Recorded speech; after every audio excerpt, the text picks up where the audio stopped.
Good stuff. Okay, here we go. Hi, everyone. Great to have you with us today. I'm Geth Davis, and I'll be moderating today. We're here to talk about something that I guess it sounds quite technical, but it's actually pretty human, which is trust.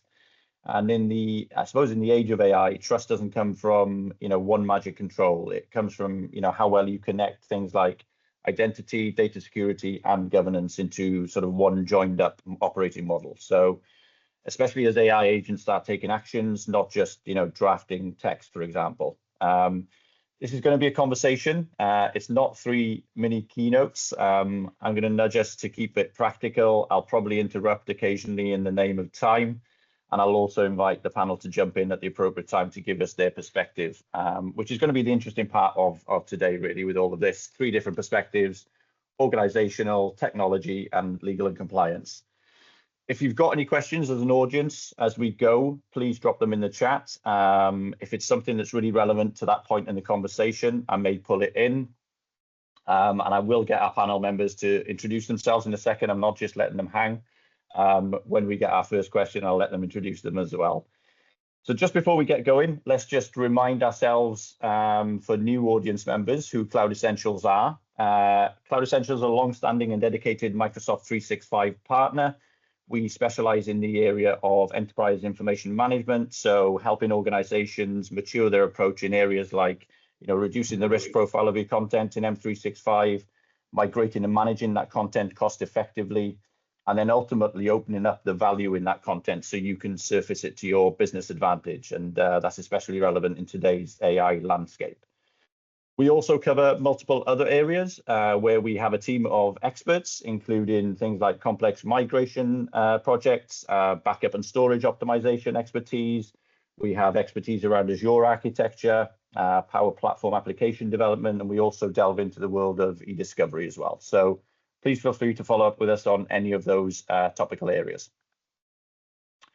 Okay, we're going to do the intros the way I like them done, so no long bios, please, panel members. We just want your name, where you sit, and then possibly one sentence on what's changed most in your world this year because of AI. So, Ali, we're going to start off with you. Please introduce yourself, and then what's the biggest change AI has forced in your world this year? All right, thank you very much, Gaten, for inviting me for that wonderful platform and giving me opportunity to discuss about the latest trend on AI and cybersecurity. I have around 15 years of experience in the field of information security, cybersecurity, and from last 2 years, I am rigorously working on artificial intelligence. I have done some research on EU AI Act and wrote an white paper on that as well. And nowadays I'm working on a book on AI security, the new battlefield, AI security. So I'm in with BCS for the publication. I am in touch with them. And currently I am heading cybersecurity for Pret Manger. It's a British brand. And so that's all about my background and my working space. And your question, what's changed most because of AI? So it's a great question, by the way. From a security prospect, the biggest change is that we now have a completely new category of actors in our environment. Traditionally, security focused on users and devices. We knew who the human user was, and we secured the system they accessed. But now we have AI systems and agents acting on the behalf of users, sometimes generating outputs and increasingly taking actions. So the challenge becomes very simple, but very important. Who is actually doing the action? Because in every security incident, the first question is always, who did it? And with AI involved, the answer is no longer always obvious. So the focus is shifting towards clear identity, strong visibility, and accountability. That's all. That's what I think. Perfect. Thanks, Ali. Good start. Ashley, same question to you. What's shifted most for you from a I guess, technology, Microsoft perspective. Yeah, sure. No, thanks, Gethin. So my name's Ashley Hack. I'm a senior AI specialist at Microsoft, looking after predominantly law firms and helping them in the transition to the shift into the world of AI. So I suppose, look, in the last 12 months, probably two things. First and foremost, AI has stopped becoming a future innovation. It's something that's happening now. It's living operationally today. So we're finding that it's not something that you are waiting and seeing anymore. It's something that is, people are working on right now and getting value from. Two big shifts within that. First is that AI is probably a stress test for the firm's information foundations. So whether it's permissions, knowledge quality, and what AI can discover, we often hear people saying Copilot or AI has discovered something or surfaced something it shouldn't. But the reality is that was already visible. AI just made it obvious. And the second thing is now AI is less of a tool and being seen as more as an operational layer platform. So yes, we've had the world of Copilot or other AI tools being really conversational and almost a search engine on steroids, to now, okay, it's embedded in everything that we do. Perfect, thanks, Ash. And Nivasha, finally over to you. Introduce yourself, and what's the biggest change you're seeing from a governance perspective? Sure, thanks, Gav. Afternoon, everyone. I'm Nivasha. I'm the legal and compliance and governance lead for Cloud Essentials. I think for me, just to reiterate a little bit what the other panel members have spoken, AI has moved from emerging technology to now BAU. And so your controls now need to, it's no longer a once-off or an implement and forget, it's an ongoing process. It's iterative now, and governance, risk, and compliance it can no longer be static in any way. So it's definitely broadened the risk profile substantially, given how fast it's moving as well. So it's not, as much as it is now business as usual, that can the agents itself, the technology itself is changing so fast that your controls need to be able to evolve as fast as that. So traditional compliance approaches have to be revised in line with how fast your risk profile is also growing. So thanks, Gary. Perfect, thank you, Nivasha. I guess sticking to that a little bit in terms of the topic on change, I'm going to start with a quick lightning round, if you like, before we move to get onto the other themes. So I'm going to give you 60 seconds each on this one, if we can try and stick to that before we move deeper. First question, I'm going to come to you, Ali. What assumption about security or governance no longer holds now that AI is in everyday work? If you can start us off with that one, Ali, that would be great. 60 seconds. So 60 seconds. I will not. It's not a countdown. I will not take too much time, so don't worry. So it's a great question, by the way. What assumption about security or governance no longer holds? So the assumption that action always reflects direct human intention. In the past, if something happened, we could usually tie it back to a user making a conscious decision. So now actions can be generated, influenced, or executed by AI system. So attribution is no longer straightforward. So this what I can say. So no direct reflect to human intention. So action has been generating by AI systems. So perfect. That's my take. Yeah. Thanks, Ali. Sticking to the time. And Ash, to you on the same question. What no longer holds for you?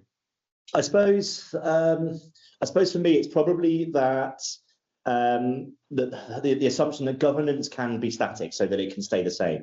If we think about discoverability, meaning risk, so if a user can access it, AI can surface it, but it can do it really quickly. So in the way that we used to do things in other projects, which was we have policies, so we're covered. With AI, because of the pace that it's changing, that's not really enough. It needs to be tested in a reality, in a live scenario. Permissions, knowledge quality, those things are going to change. And so, yes, I would say that governance can no longer be static. It's something that has to be tested and updated constantly. Excellent. I agree. I second to that. Yeah. Yeah, perfect. Thank you, Ash. Nivasha, for you on the risk side of things, I guess. Yeah, I think for me, maybe if I wander out a little bit from the GRC space, it's the fact that it's everybody. Governance is no longer just a compliance or a risk problem. It's everyone. Since everyone's using the technology, now everyone needs to be aware of it. It's not enough, as Ashley said, to have a policy. It's not enough to have the control. It's about them being aware of it. So this, the way in which you actually go about your compliance has to change. It's no longer just about adopting a framework or saying, yes, we certified in this. It's now the fact that this is now in everyone's hands. So previously, where you might have had a few individuals who could cause, severe damage, now, giving people this opportunity and this tool to use, your risk surface has magnified substantially. So I would definitely say that, yeah, it's now in everyone's hands, not just one person or one department. Yeah, that sounds about right. And I'm hearing a bit of a theme there already, really. So, the actor set has expanded and then the speed has changed, which is an obvious one as well. Second quick one, just before we move on to the first theme, where are organizations most overconfident right now? So what are we telling ourselves that maybe isn't quite true? And Ali, you're probably perfect to start this one off. How are you seeing it on the ground? I'll use one word: visibility. Most organizations believe they understand all identities in their environment, but that's usually only true for human users. I again emphasize on those things. So non-human identities like service account, APIs, automation, and now AI agents are much harder to track. Over the time, they accumulate access that nobody revisits.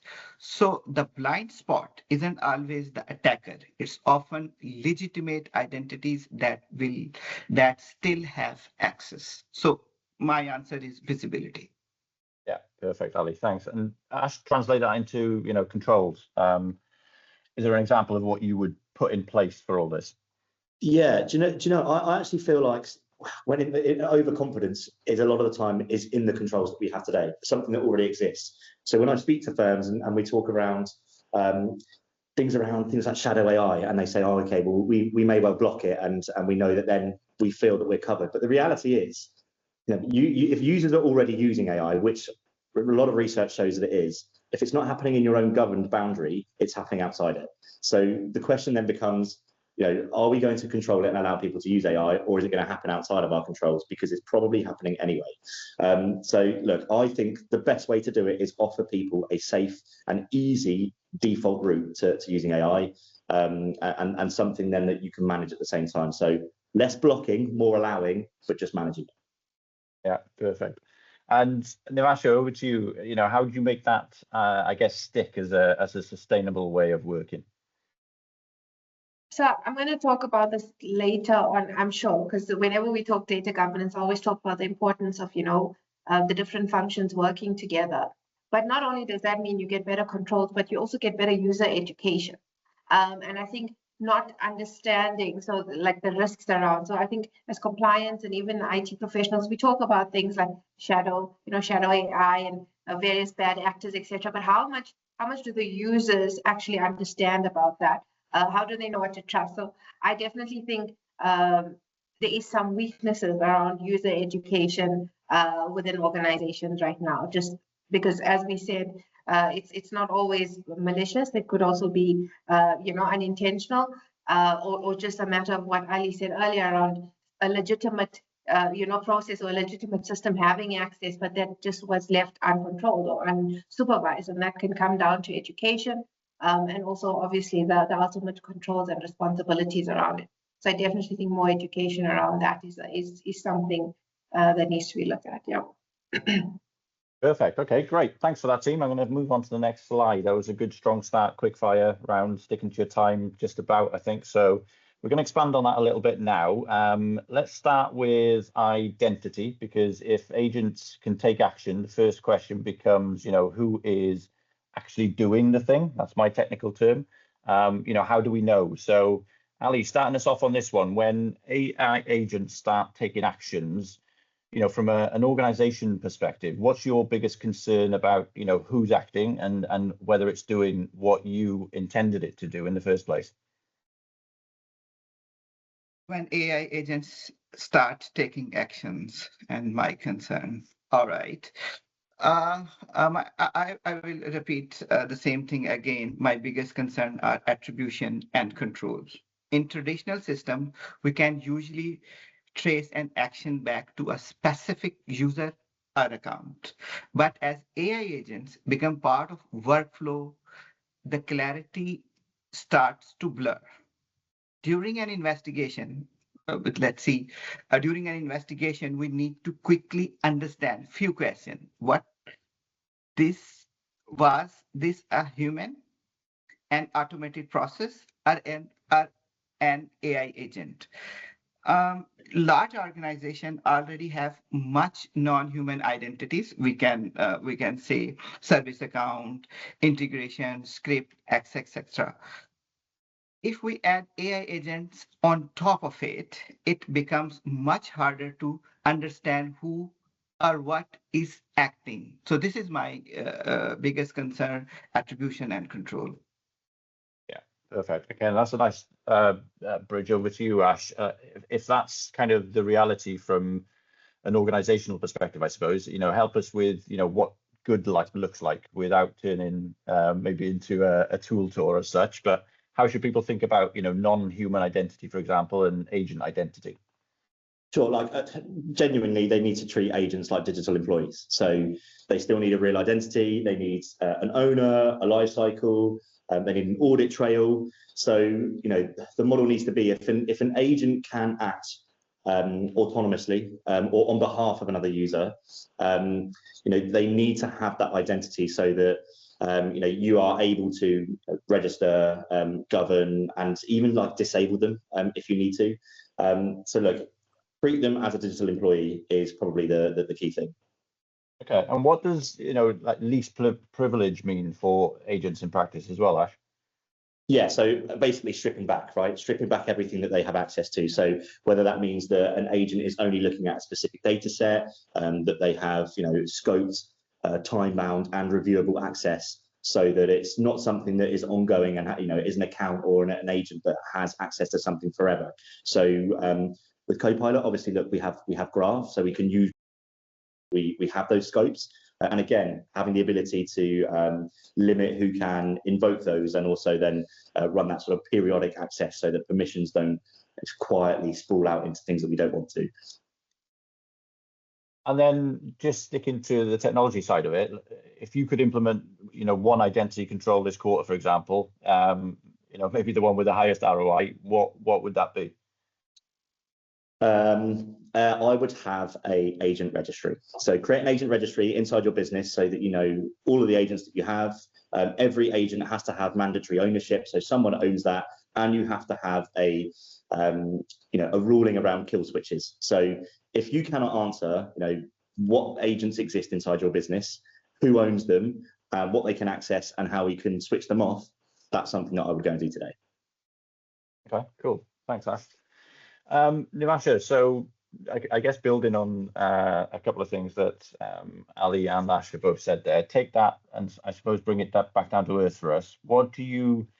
How do you turn those controls into an operating model that actually works? Let's say on a Thursday morning, for example. Who owns agent identity in real life? What are the minimum guardrails before you let agents take action, for example? Yeah, I think just to build on what Ashley and Ali have said as well, if you're looking at an agent as an employee, a digital employee, and if it were a human employee, who would be responsible for their action? I don't think you should look at it, any differently. I would say an organization, as much as yes, we're seeing a lot of development, AI policies, frameworks, etc., being drafted by organizations, but ultimate responsibility from a good corporate governance perspective will still remain with the board of an organization.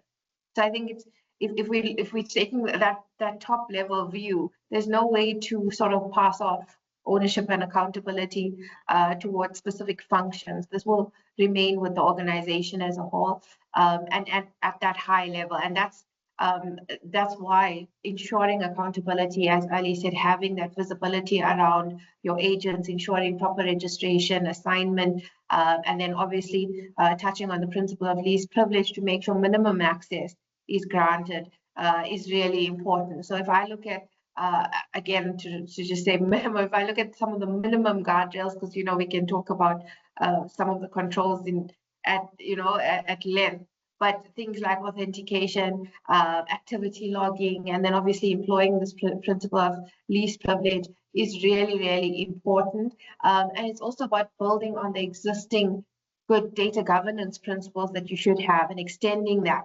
And if anything, strengthening that when you are using your digital employees or your AI agents as well. Cool. I'm just thinking of that, maybe coming back to you actually, Ali, off the back of some of those answers. If those controls, I guess, existed tomorrow for you, what would still stop you scaling agents, from an organization perspective? Can I come back to you on that, Ali? Yeah, sure. It's a good question. If controls existed, so what would still stop me scaling agents? It's a confidence. I'd say again, the confidence, even with the controls, if I cannot clearly see, trace, and explain action end to end, I would hesitate to scale, because trust comes from understanding what is happening in the system. So if I don't have confidence, end-to-end traceability, I would be scared. Yeah. Okay. Good, honest answer. Cool. Obviously. That's interesting. Thanks, panel members. Thanks. I'm going to move it on to our second theme now, which is more around sort of data risk.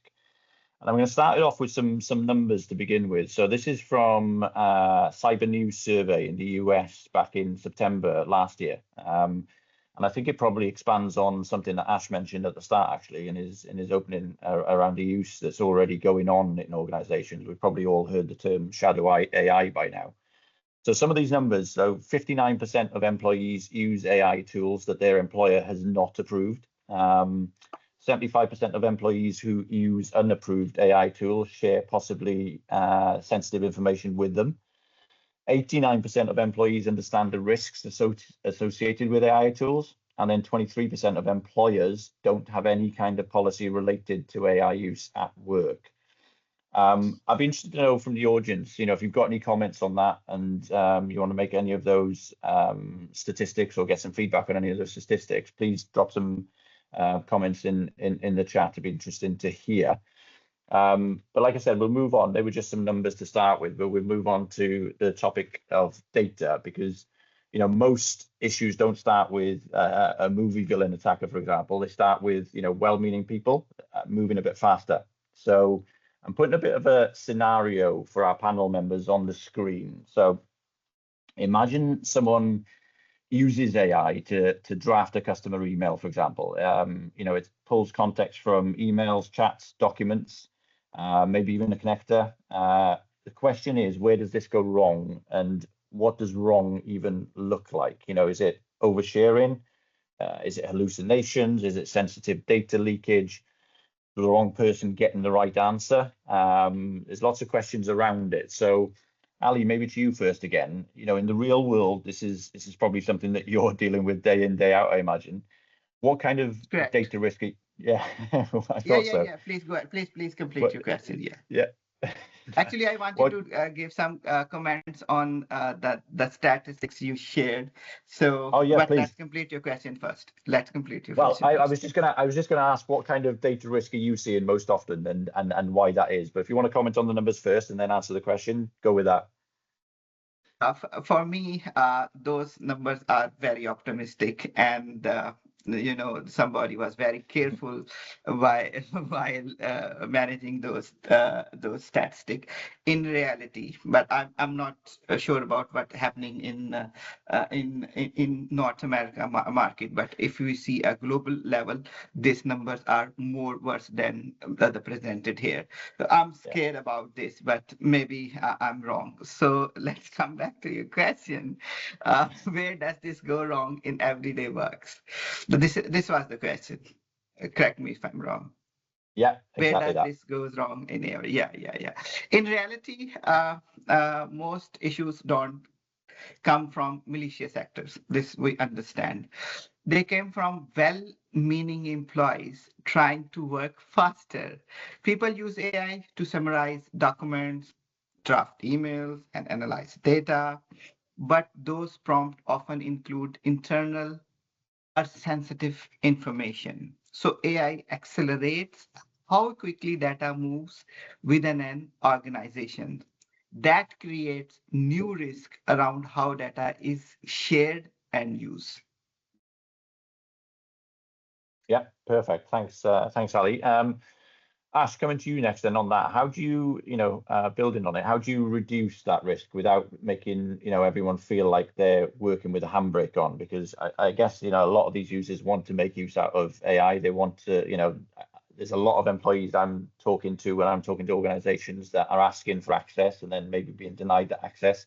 So yeah, how do you reduce that risk without making everyone feel like they've got that handbrake on, I suppose? Sure, and I think it has to be a journey, right? So with lots of firms and lots of customers that I work with, we have this sense of wanting to, be frontier. It's a phrase that we've coined a lot, Microsoft, and you'll see it in the market. And the reality is that doesn't happen overnight, and it's very, very difficult to get to that stage. It's almost an opportunity today to be able to revisit and check all of our data security and our access and permissions, but it doesn't mean that we should pause. So I like to say to customers, you can't kick the can down the road with AI. It's coming, it's here to stay. It's not like blockchain or some of these other sort of maybe fad things that we've seen in the last couple of years. I genuinely believe that this is a broadband moment where things are never going to be the same for business and consumer. So yes, of course, look, that should be something that we're all going to be very nervous about from a permissions and data security perspective and governing it. But what can you do in the interim? Well, we can allow people to have a safe and potentially free tool if we look at something like Copilot Chat in the short term, because a big part of it will also be end user proficiency. People need to be able to learn how to use AI, write a good prompt engineering skills. So when I speak to customers, that's something that takes maybe, 6, 10, 12 weeks. So let's start to get people to get on that journey, starting to understand, have some proficiency with AI, whilst in the background we can do the governance. So look, that's what I would say in terms of making people feel like they are working with AI without the handbrake on. And it's also, look, it feeds into us having an opportunity to be able to do the data governance stuff in the background. Yeah, sounds good. And so in terms of, how do you control what AI can access versus what a user can access? Can you pick up on that?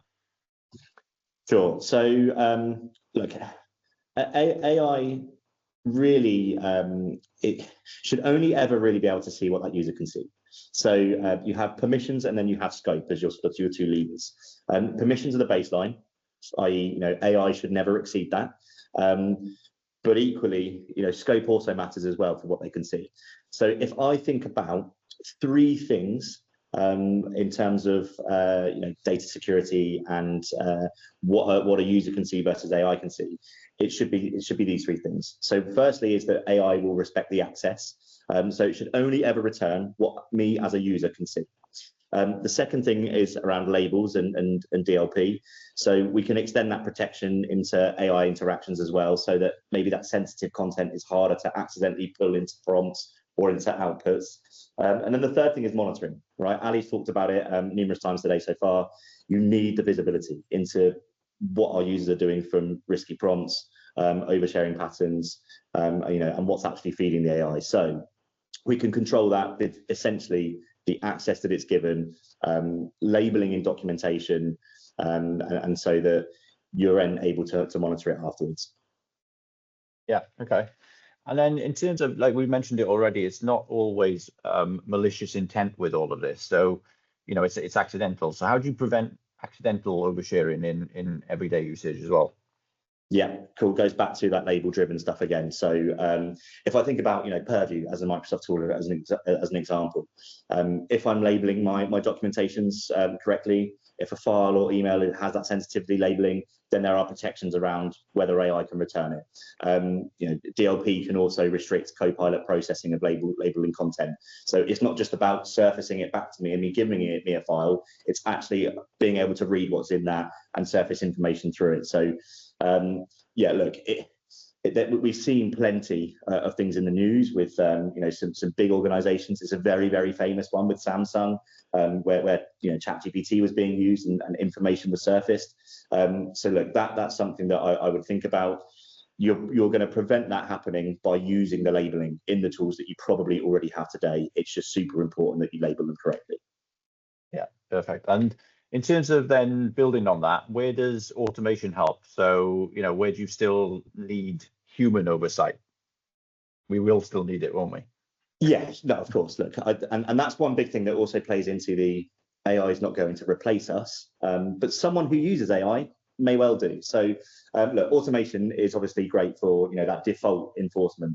So whether that is basic labels, basic DLP, again monitoring, and setting up alerts for risky behaviours. The human oversight always is going to be essential though for those higher impact moments. So external client communications, any big important financial actions, and anything that changes data or sends something outside of your own environment.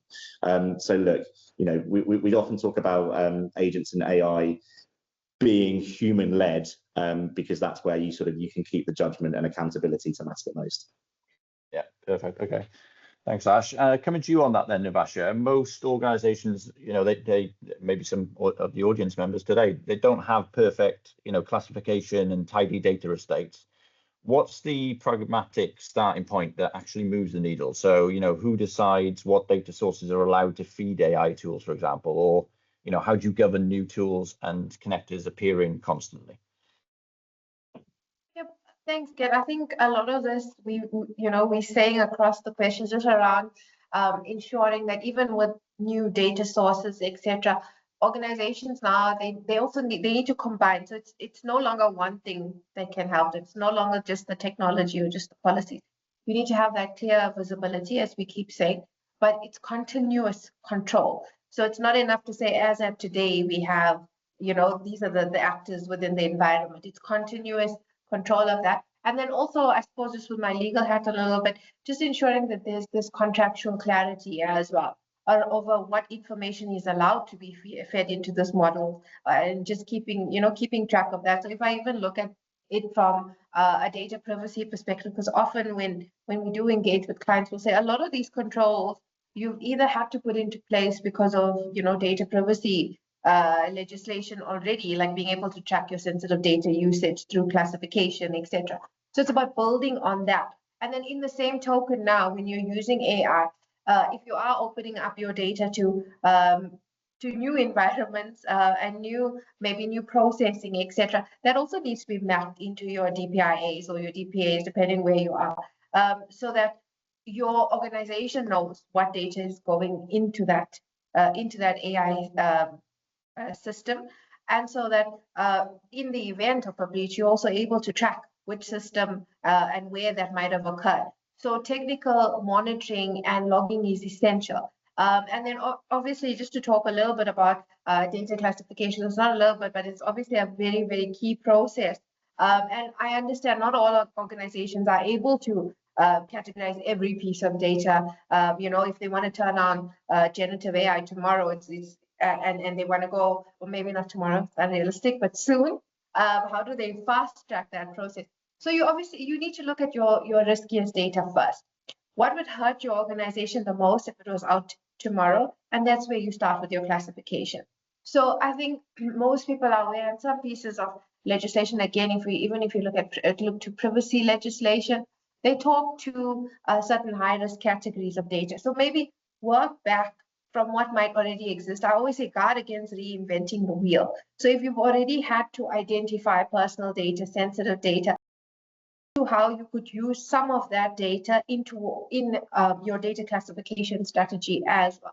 So those high risk categories, they typically would be around your customer information, certain intellectual property, as well as any regulated personal information as well. So you don't need to go with all the bells and whistles from day one. As we say, and I think you actually said this earlier, we always say data governance is a journey. You want to be as mature as possible, but your employees are not always going to wait until you have that perfect policy or until you've done, you've implemented every control. So how do you meet them along the journey? And for us, we always say, our advice is always start with your highest risk data, implement, even if you want a basic tiered model to identify your data, and start with categorizing and labeling your data. Because being able to once you know your data, you can obviously implement the relevant guardrails around that data effectively as well. Brilliant. I want to add here a few words, if you allow me, Gaten. This is in real time. Ash discussed a few things, and Nivasha added a great prospect on the governing the data. But the problem I see in the organization on my 15 years of experience, it is data discovery. So we found structured data in terms of databases. We found semi-structured data on our emails and other areas, and sometimes unstructured data, most of the time unstructured data on your SharePoint and other. So discovery of data is a big challenge, I think, and then finding out the real sensitivity, categorization, and the labeling is the great challenge I have encountered across my my career. So if we able to find a right tool, it may help until and unless it would be governed by a proper policies, procedures, and the continuous oversight, because with the passage of time, data will obsolete, data will change their criticality, sensitivity. So a continuous visibility, continuous working, discovery, and labeling is the key, I think, to ensure that with the passage of time, when the things obsolete, evolve, and we are on track. This is, I wanted to add, maybe I'm taking too much time, but it was my take. Oh, that's perfect, Ali. Thanks for jumping in. It's always interesting to jump off the back of the other panel members. I think just to get your perspective from an organisation perspective and experience, obviously. One thing I wanted to maybe ask as well, Ash, just coming back to you off of that, and I know that you do a lot in the legal sector, so maybe I'm thinking of a couple of certain sectors when I ask this question. But where do you see organizations almost over control and therefore kill adoption in terms of when it comes to AI? Yeah, that's it. Look, it's a common thing, right? I think it goes back to you can almost hear it with Ali, right? The nervousness, and so it does happen. I think in probably two places. It goes back to what I said earlier around shadow AI and then these blanket bans. That if you're going to do that, you probably are going to create yourself some new issues, which is people are using this stuff, and so it exists already. Anecdotally, look, my mother, a bit of a technophobe, and she knows what I do for work, and she says to me, "Hey Ash, I've started using this AI, and do you know what it is? And do you use it?" Of course, I explained to her that I'm pretty close to Copilot. But the reality is that, look, if people like my mother, who are technophobes, and they're starting to use it, they're starting to get value. She's talking about crazy things like taking photos of the fridge, and in the people's own lives, if they're getting value, you're going to go to work and you say, hey, I want to use it as well. So, blanket bans, the over control, that kills adoption in your own projects, because people are going to go and do their own thing. So be really careful around blanket banning. The other thing is there may be also blanket complexity. So Rather than blocking everything, if we just make it the approved route really painful, really difficult, we've got users to have to go and do certain things. If training's a bit of a fire hose, people will disengage and they'll go back to what's easiest. So what works best is the quick start approach. Can't kick the can down the road. Create some guidelines, but trust your users. Trust your users to do the right thing, and go down that route. That's important. Yeah. That's important. Yeah, I agree. Really, yeah. And maybe one question then, just to finish this section off, Ali, I'm going to come back to you. If I was to say, where would you accept a bit of friction if it reduced the risk? What's your thoughts on that? I will be quick. I am conscious about the time. So at the point of access to sensitive data, because once sensitive data is exposed, it's very difficult to recover. So that's where stronger controls are justified. Yeah. Stronger control. Perfect. Yeah. Okay. Makes sense completely. And that's data well covered, I think. So I'm going to move on to the next theme that we've got. It's around governance at machine speed, really. So, when I think of governance, and I've learned a lot from Nivasha over the past couple of years, it used to be slow by design. So, things like policy reviews, steering groups, quarterly checkpoints. AI doesn't really wait for quarterlies. So what has to change if we want to control the momentum of AI? So Nivasha, I'm mostly going to come to you here and then ask Ash and Ali to comment if they've got a perspective. But if I was to ask you, what are the governance non-negotiables, I suppose, for AI and agents? Maybe start us off there. Yeah, thanks, Gets. I think we've covered some of that, just in answering some of the earlier questions as well. But I asked them, but I laughed when you mentioned the quarterlies, because most policies now, if you're lucky, you get a quarterly review. Some of them are annual reviews, or years ago, it would be called like 360 compliance review. So you take a piece of legislation and, you'll test and you'll monitor that. And it's usually done annually. And if I think about that now in the age of AI and, at the rate things are moving, that sounds unfathomable compared to what we have to have now. And when we talk about, I always say it, now organizations need to move. Yes, you can have principals. Yes, you can have, obviously a fixed team and certain individuals. But the model now that you need to, I call it a living governance model. It needs to be able to move as fast as the AI moves. So move as fast as, your actors in the environment might be able to move. So having this living governance model, it will really allow us to continually monitor, and I know we covered this, what your data can, or what your AI rather can access, or what data they can use, how to then escalate and adjust your controls in real time if you need to. Because obviously this is moving, everything's happening in real time. Having a typical compliance review and waiting 3 to 6 months for approval from a board and then adjusting your controls, that course is already bolted. So you really have to be able to move much quicker. And as much as it's really nice to have these fixed structures, you have to be able to make provision for the use of AI within this control, and you have to be able to mature your framework and your policies iteratively. So as you're moving, based on your usage, based on, so if you are working, with certain tools and you're picking up issues, you have to be able to learn from those incidents, hopefully not breaches, learn from those incidents and adjust your controls on a real-time basis. And obviously you're going to balance business criticality, and as Ali said earlier, around making sure that, yes, you need to give certain access to sensitive information to allow certain people to do their roles, and that is going to create friction, but you have to be able to provide for that friction. Yeah, you have to be, and I think as much as AI has introduced complexity, it's also helping to make the governance team smarter around how they govern it.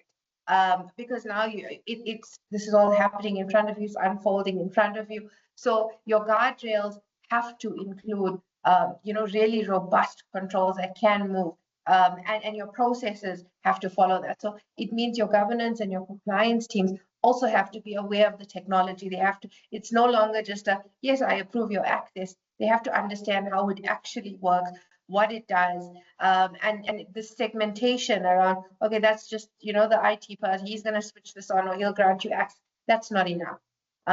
Having this a living governance model means you also have to have a team supporting that model that speaks to, because we're talking about AI risk, that team has to be able to articulate that AI risk effectively and understand the technology. Ali, as I'm saying that, I can see it looks like you have something you want to say. Yeah. I was just going to say that. wanted to jump in. I was just saying that I second your thoughts, and these are the correct the way we need to act. And in governance, always the speed is need to be much changed. In traditional governance was designed for slow environment, the slow environment, but it is must move from periodically review to continuous oversight. This is what is my take on that. But I didn't want to disturb you. I was just saying that. Okay, you are saying great. Yeah, going good. Yeah, I think just based on what you said, it's almost like the speed needs to be embedded into your control. It shouldn't be like this is an exception process. This is the new process. This is the new workflow. These are the new, much shorter turnaround times that we need to work towards. And we have to admit that, if we're not able to mature your governance model to where it needs to be at this speed, then you are faced with this conundrum of, possibly hindering productivity. So we have to still be able to boost and help productivity while reducing risk, and it has to obviously be measurable. And in the age of AI, that is possible now, but only if you're able to, move as fast as it does. That's correct. AI literally operates in real time, so the continuous visibility is the key. Perfect. Good discussion. Ash, do you have a comment on that? I don't know if you're trying to jump in there. Yeah, as well. I'll give you a headline, right? And to sort of maybe to sum this all up and to keep it going. But for us at Microsoft, we often talk about with customers around how, and it goes back to a nice round circle to my earlier point, which is governance has now become always on. And it's operational. So it's not something that we do project based. It's not a quarterly ceremony like we were talking about here. It is shifted now to being always on, which means that reaction times, we have to be quicker. We have to be able to monitor more. We have to be able to detect better, and how we respond is better as well. So because of the speed of which that AI is evolving and growing and getting better and more intelligent, governance also has to go with it. And so, yeah, the headline that I would give you is that governance is no longer point in time. It's now always on. Perfect. That's a great way to finish that section. And I can see Nivasha nodding her head with complete agreement as well. Cool. So we're coming towards the end of the session. I can see, what is it, coming up to 10 to. Let's land this with actions, which I think will be good for the audience. So I'm going to say, imagine it's Monday morning and someone says, I don't know, that was a cool panel discussion last week. What can we do now as a question? So I'm going to ask each one of you for 3 quick bullet points, if you like, so the short, punchy, no caveats. Ali, over to you on, give us one blind spot to check this week. What would you say to the audience on that one? Okay, based on Ash and Nivasha's, the discussion, I learned a lot of new things. So for me, again, I will emphasize on identities. So what I will do on Monday morning for the blind spot, I will review my non-human identities. Since most organizations manage employees' access well, but underestimate service accounts, automation, integration, and AI agents. If we don't know what exists and what access it has, we may already have hidden risk. So it is my understanding, if we cannot measure, we cannot improve. So and you cannot score what you cannot see. So visibility is very important. That's what I will do. Yeah, review our non-human identities. Yeah, I think you sound really excited to be doing that on a Monday morning as well, Ali, I can tell.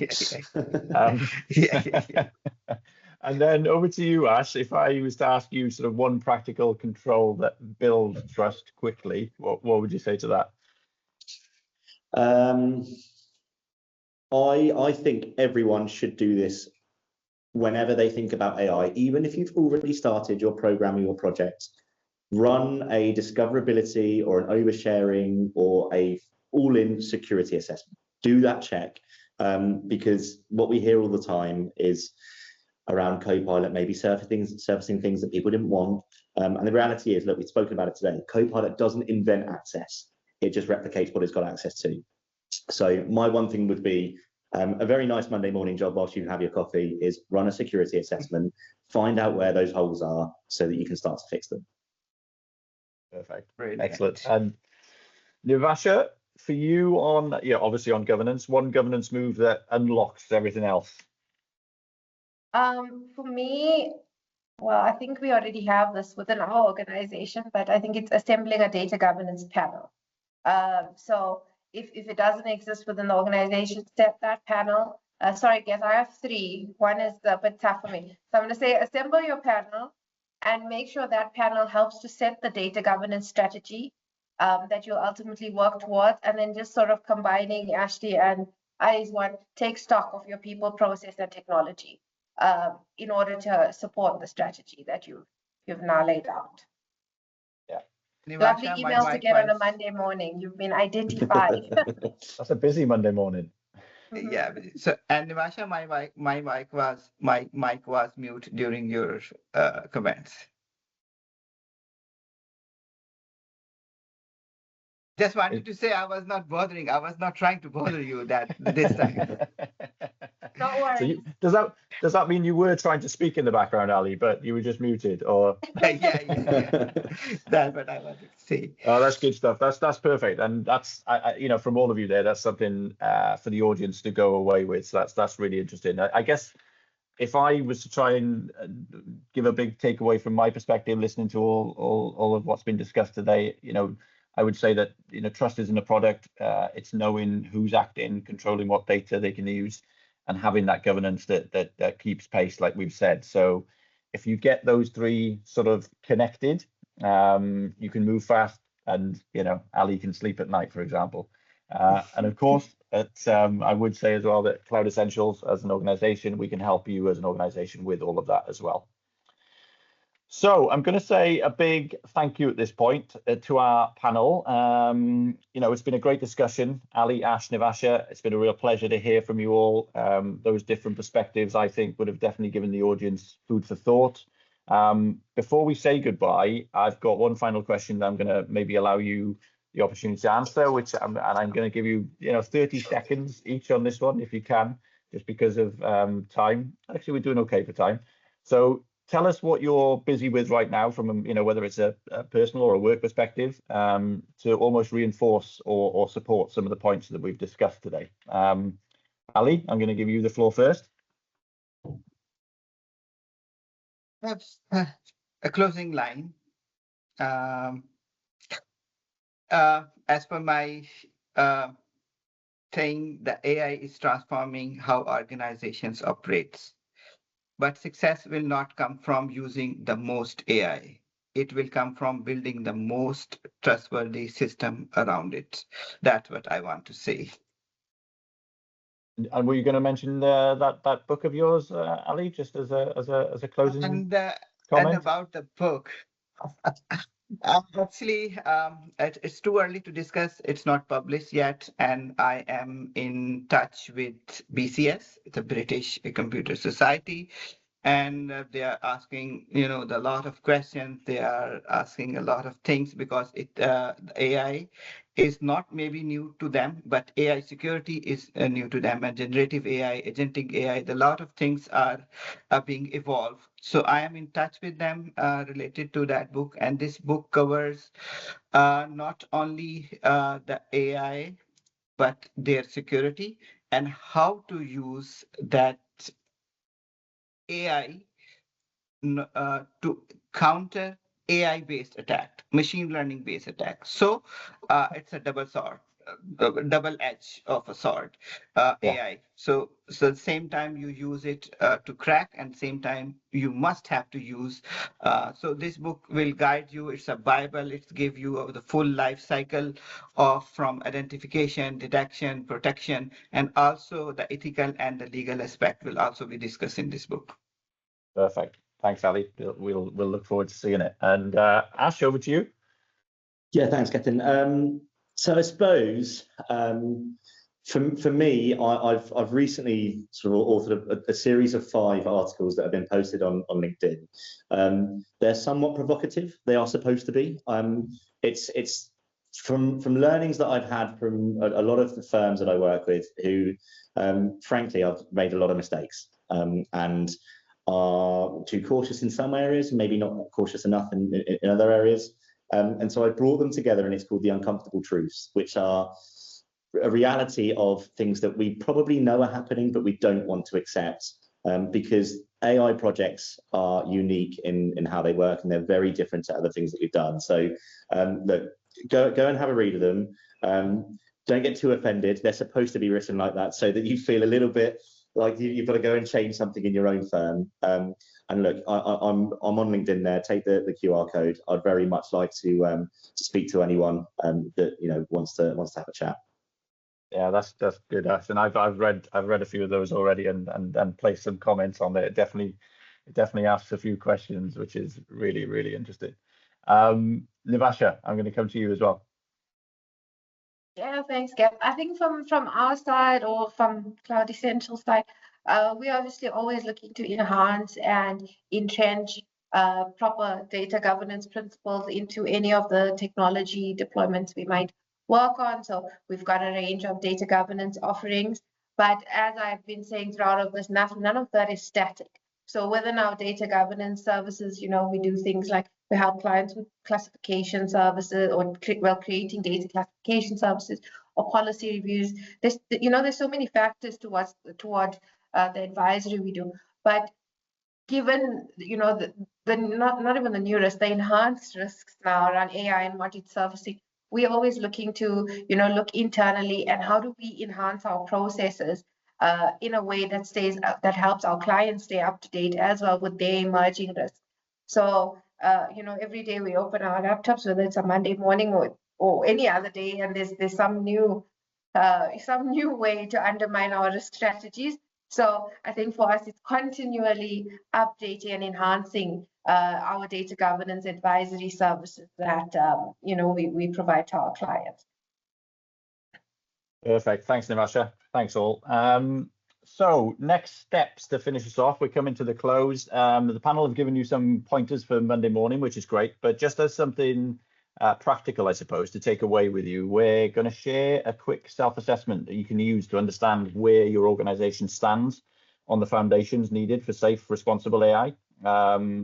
It just walks you through the 3 pillars that we covered today. So, identity, data security, and data governance, and helps you benchmark whether you're, operating in a basic, a developing, or more of an advanced state. So you probably look at it as a bit of a reflection matrix, just a simple way to spark some internal conversations, spot some of those gaps that the guys have mentioned today, and then prioritize your next steps towards, governed, trustworthy AI adoption. And then if you'd like a bit more of a structure to that, sort of formal evaluation of where you stand, talk to us at Cloud Essentials about our Copilot maturity assessment. That provides a clear evidence-based view of your current capabilities, and then the steps needed to move forward with confidence as well. So a couple of follow-ups that are going to happen. Here are my contact details. If you want to discuss any of the topics that were covered today, then do reach out. Some of you might know already, but I'm also quite lively on LinkedIn, so do connect and engage with that content as well. But lastly, thanks very much to everyone for their attendance today. It's been, I think, an amazing session, listening to Ali, listening to Ash, listening to Nivasha, discussing these topics. Just want to say a big thank you. Thanks to the panel for making the content so engaging and topical. And with that, I think we're perfectly on the hour. So thanks very much to everyone. And we look forward to seeing you next time.